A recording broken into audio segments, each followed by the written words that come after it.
Hello everyone, welcome to my channel Middleware Technologies. Today we are going to look at how we can secure an endpoint using Jakarta Security's basic authentication mechanism.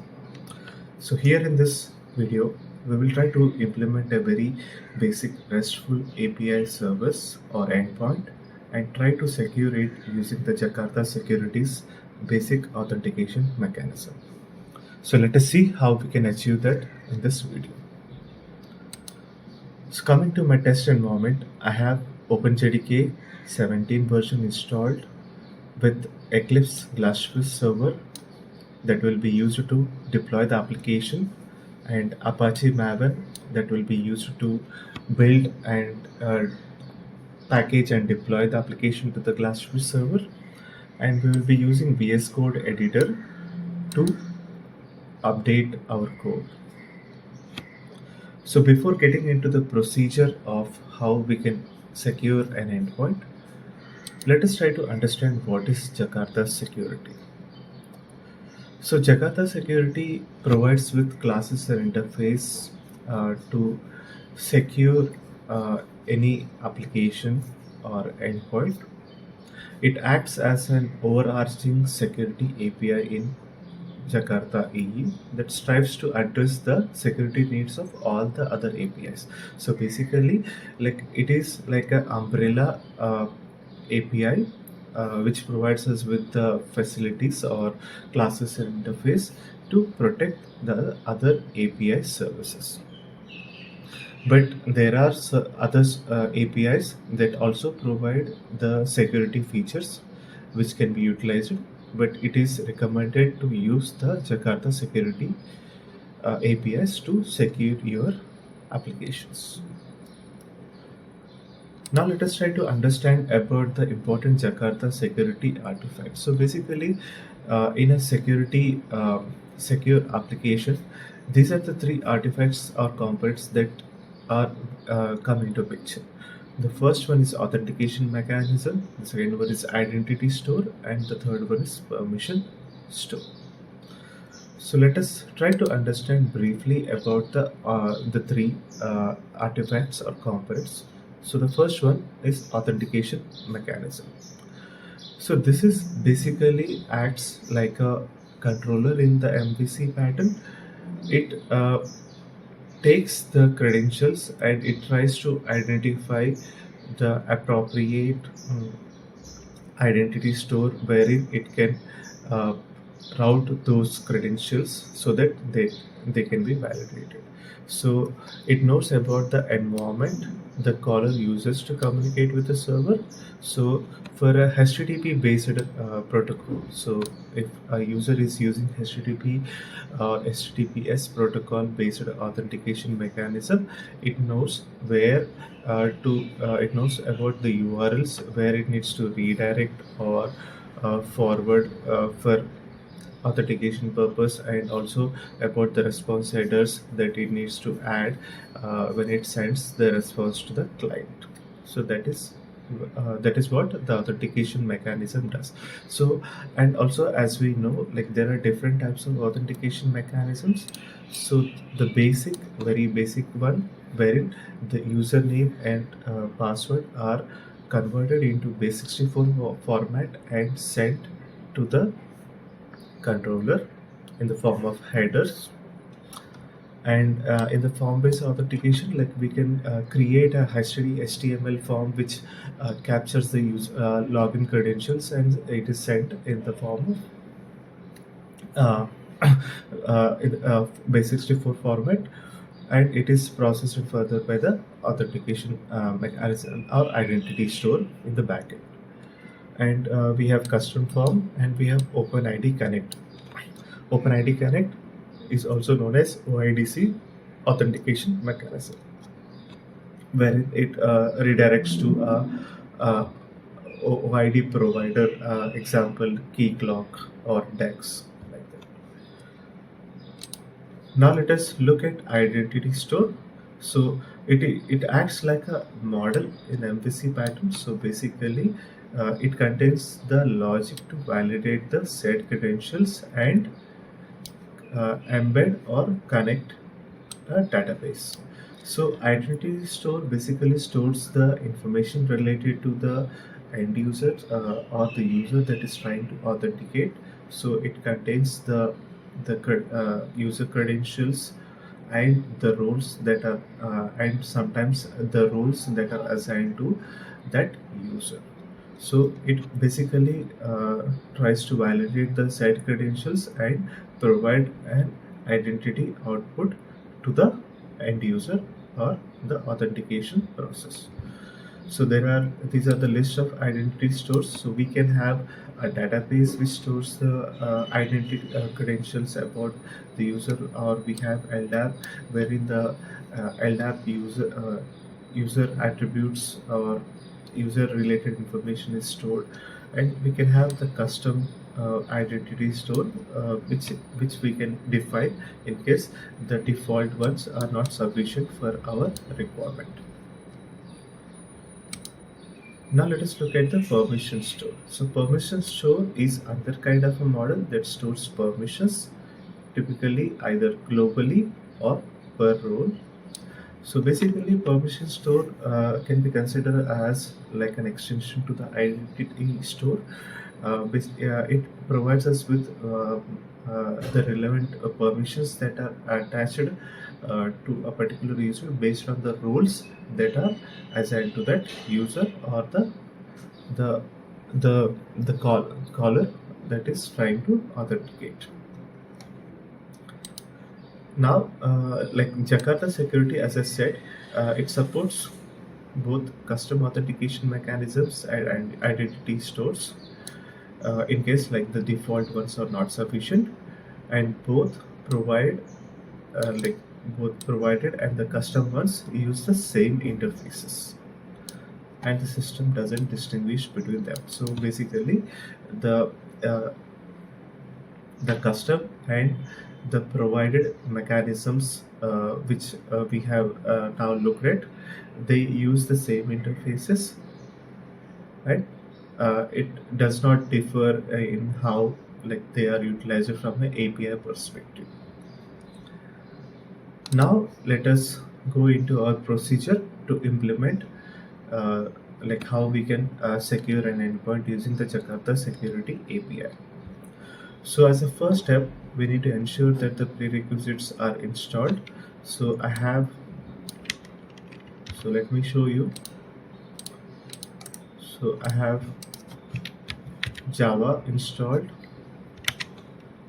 with the following version.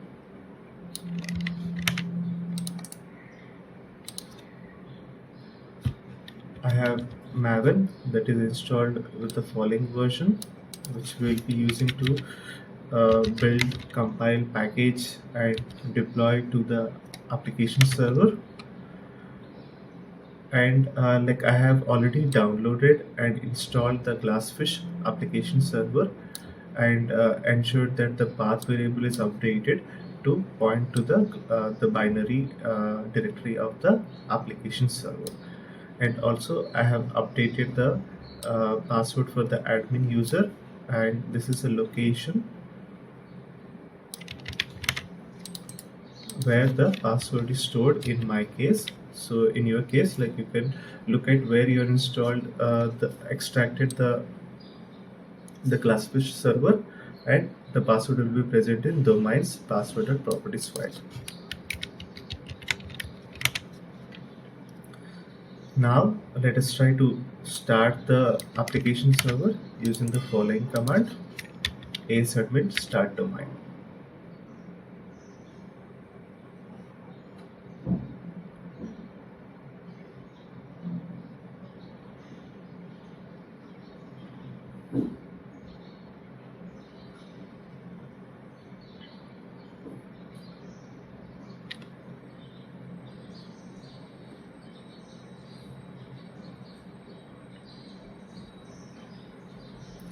So now the application server is started. Like we can validate it by loading the admin console profile. So admin console profile is basically listens on 48 port,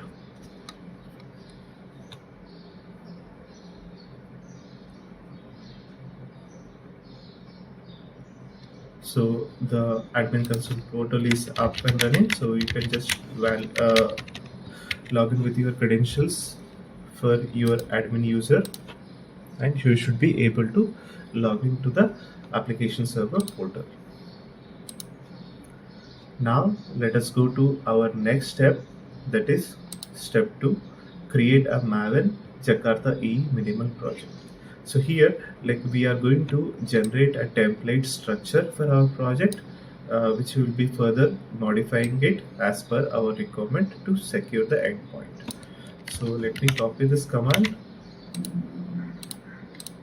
So we are using an arch type generate command in order to use the following arch type artifact ID to generate our project, and our application name or the project name is going to be basic auth demo, and the artifact group ID will be com.stack.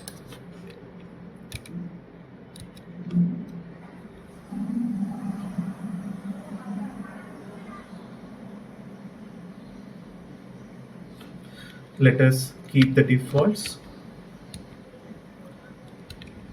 The project has been created. Now let me change into that directory. Let me clear my screen over here. Let me change into that directory and remove the files that are not needed for this demo. So I'll remove this hello record.java file and also the resources folder that is present in source main. Now we are good to open this project in VS Code editor.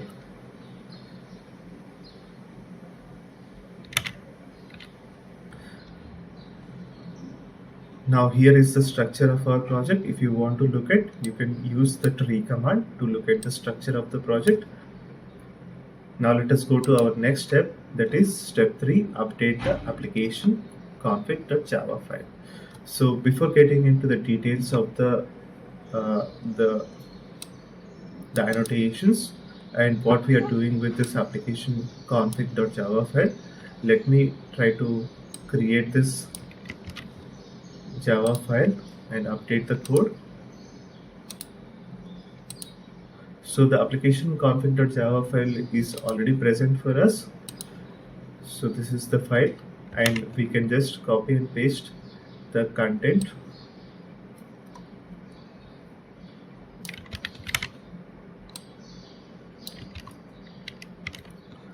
So this is the code that we are going to use for this demo.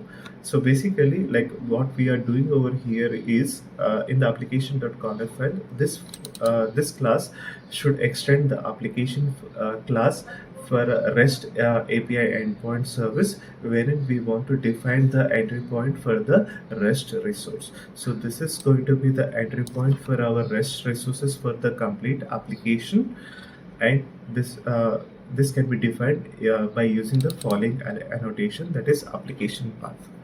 Now let us try to understand about the other annotations that we are using. So the application scoped annotation basically states that this object should be available for the whole life cycle of the application.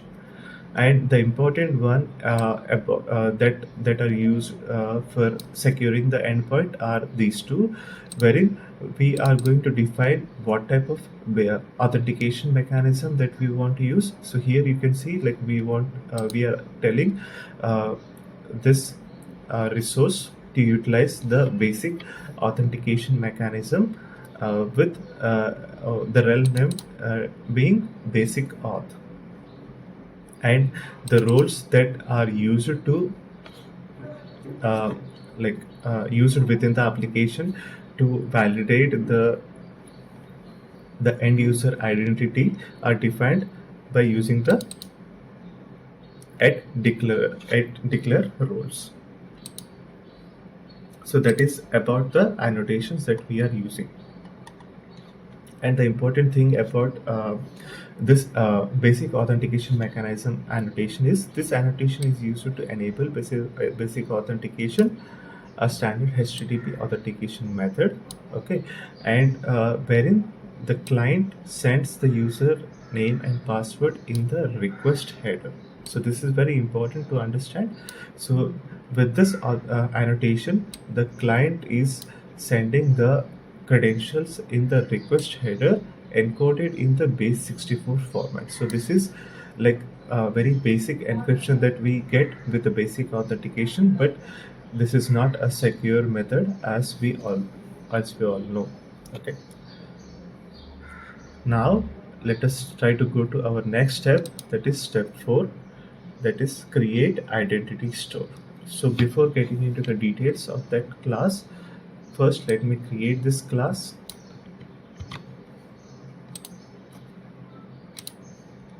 So this class is like we need to create it in basic auth demo.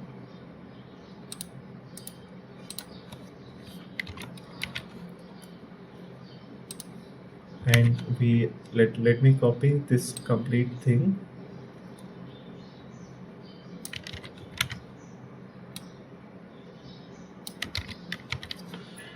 So here, like as I already mentioned, the identity store is where the credentials are validated with based on the information or the information and the credentials information that is available for that uh, user that is trying to authenticate. So that is the thing about the identity store. But in order for an application to use an identity store, first it needs to implement that identity store class. So here, like we are using the custom identity store to implement that identity store. So this is where uh, the the logic for validating the credentials takes place. So here, like it tries to compare the credentials with whatever is present in the store, and it provides a response in the form of following information, that is the caller name with the set of roles that are assigned, and in case the validation is not successful, it will provide a response as invalid results. So that is the thing about the identity store. So as I said, like identity store is a mechanism for validating the caller's credentials and accessing the caller's identity attributes. So these attributes are actually stored in the identity store, which can be utilized during the validation process.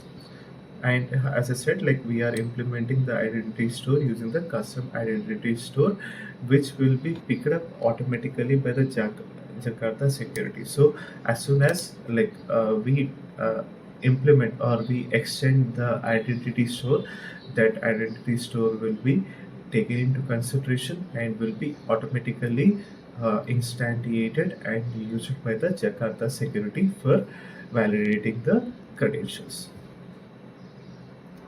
Now let us go to our next step, that is creating a REST resource.java file.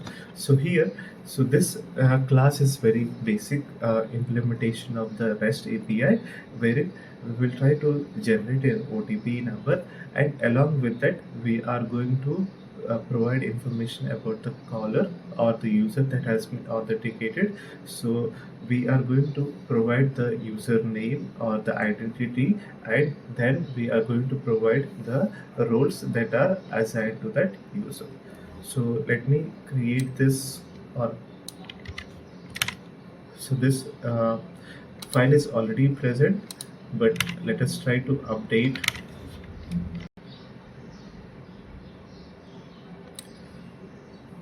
So let me copy this whole code for REST resource and let me update it over here. So as I said, like it is going to, so this is the resource that is going to be secured using the basic authentication mechanism. And here you can see, like we are injecting a resource that is security context, that will provide us with the information about the secure object. Okay, so so here and also, like as I said, like we are going to generate a OTP number. So for that, like we are this is the basic logic wherein we are setting the number of the characters that we want to use for the OTP number and what is the length of the OTP number that we want to generate, and we are using the random class in order to. So this is the get caller role and OTP method that gets called when a get request is received, and it generates uh, the text plain response. So here we are generating an OTP number, and then we are returning the result.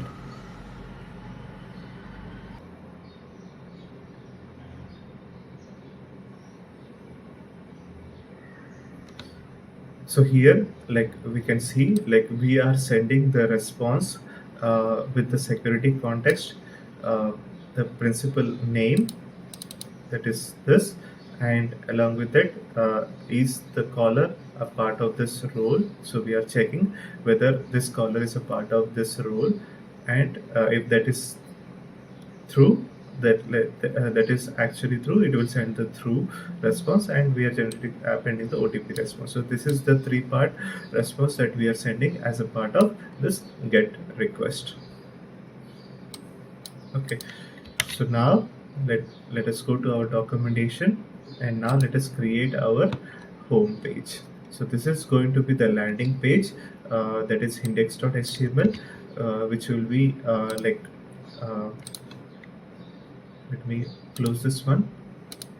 So this is the landing page that we need to create in the web app folder. So this is going to be the page that will be shown to the user when the application is launched first. Now let us go to our next step, that is step 7.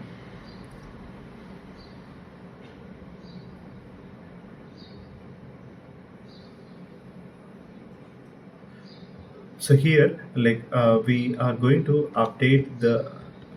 create this beans.xml file. So let us create this webinf folder in web app, and here I need to create a folder,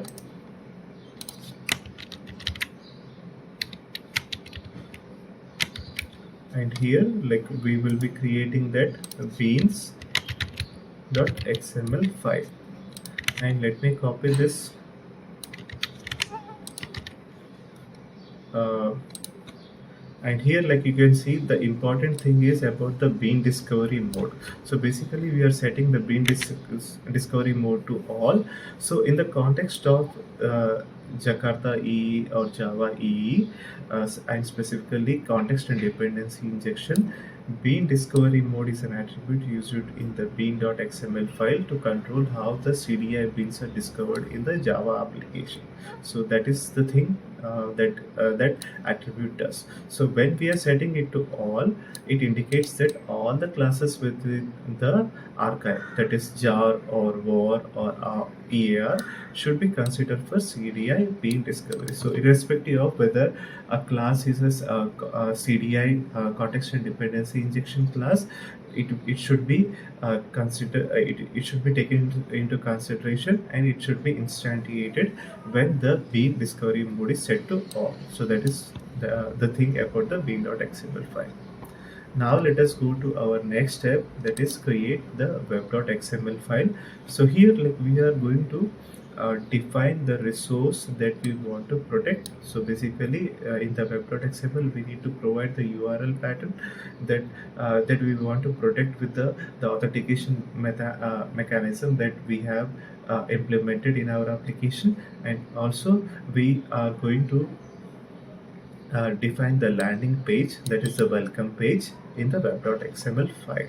So let me create this web.xml file in webinf folder, and here like let me copy this whole thing. So as you can see, like this is the important thing, the security constraint, wherein we define the resource name, that we want to protect, and the URL pattern for that resource.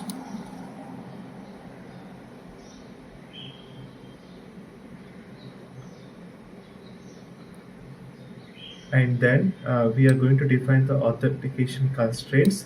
So this uh, basically this resource should be accessed only by the following user. So if a user is other than this role, it is not going to accept or authenticate that user. And the security roles that can be used with this security constraint is provided in this list, wherein currently like we are defining only the single role name, that is user. And this is going to be the welcome file or landing page that we are going to um, like get when the application is initially launched. Okay, so now we have looked at the web.xml file. Now let us update our pom.xml to deploy the to the Glassfish application server. So here, like we need to update our the default of the pom.xml file that we get to define the location of the Glassfish server, and also we need to add this plugin, that is cargo plugin, in order to automate the deployment to the application server. So this is a plugin that we are going to add to the plugins section, and here is the configuration that contains the configuration related to the application server, like where the Glassfish server is located, like basically the domain one, and that is where the application will be deployed. Now it is time to build and deploy our applications, that is step 10. So here, like we will use the maven clean package and cargo deploy tasks to deploy our application. So let me open a terminal, and let us copy this and let us build and deploy the application. So the application has been deployed. Now it's time to validate our application, that is step 11, validating the application. So first we will try to launch our landing page that is available at index.html file.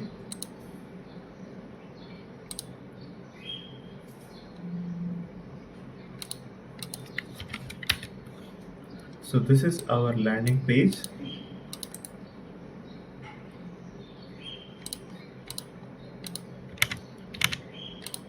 And now let us try to access our REST API resource using the below URL. So here, like we are going to append /rest/resource.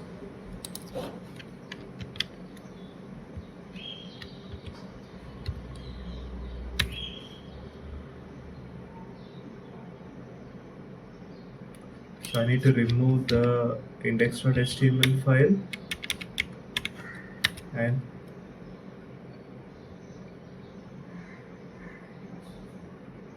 so we are getting some error. So let us try to see, like cannot invoke the get name because the return value of the security context is null.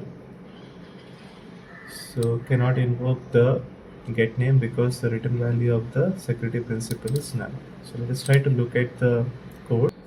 Secure the resource endpoint, and it is not able to capture the credentials. So the issue is like basically like we have created this web.xml file. So let me clear my screen. So if we see, there is a leading space in the web.xml file name.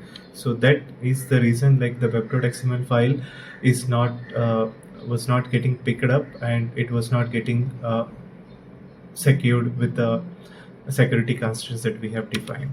So let me remove this one, and let me try to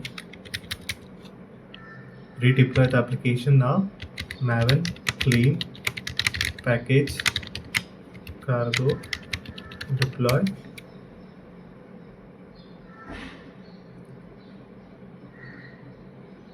So the application is already present, so let me first remove that one. So I will do cargo and deploy.